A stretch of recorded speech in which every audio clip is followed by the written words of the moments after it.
ละเอียดดำแค่ตัวดีหยอกละหยอกระวัดกายมีสมบูรณ์หยอกระวัดกายตอนสาวพุทธหยอกละหยอกดีดีหยอกดำหยอกระวัดหยอกแตงบุญตั้งสรวดที่สี่กับผมที่แปดขึ้นสกุลวันที่แปดขึ้นสกุลหยอกคนเจ็ดดำแค่70 บาท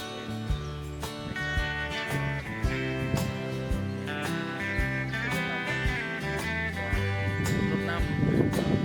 มาจากสูงน้ำกายกับยอล่ายอล่าจะเที่ยวเครื่องโค้งกับตนา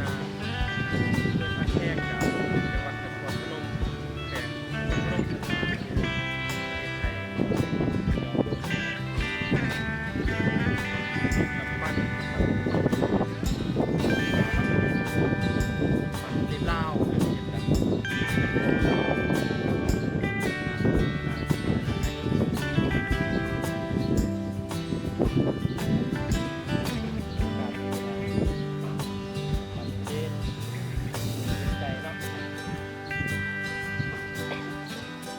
หนึ่งเราแยะหนึ่งเราก็มุแยะหนึ่งซื้อพุทธ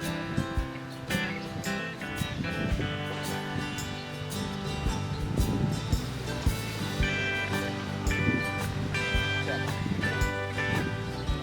ลงไป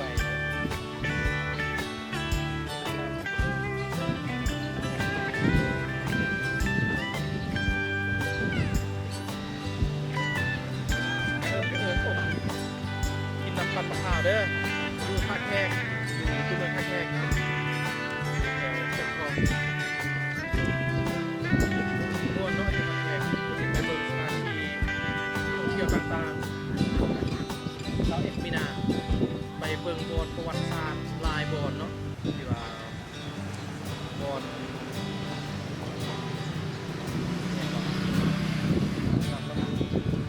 เป็นคุ้มน้ำนะโบสถ์ที่เราสร้างน้ำเนาะโบสถ์เป็นสร้างน้ำที่ว่าเราเอาเด็กน้อยที่ป่วยไปสงครามนะวันที่21 มีนาปี 1946ว่าถ้ามีเวลากันมาท่องเที่ยวมาเยี่ยมยามมาเบิ่งถ้าแขกกันเป็นเมืองหนึ่งที่ว่าความสวยสดงดงามความงามมีความโดดเด่นทางธรรมชาติประวัติศาสตร์มีหลายโบสถ์เนาะอาคารธรรมชาตินักตกปลามีหลายโบสถ์เลย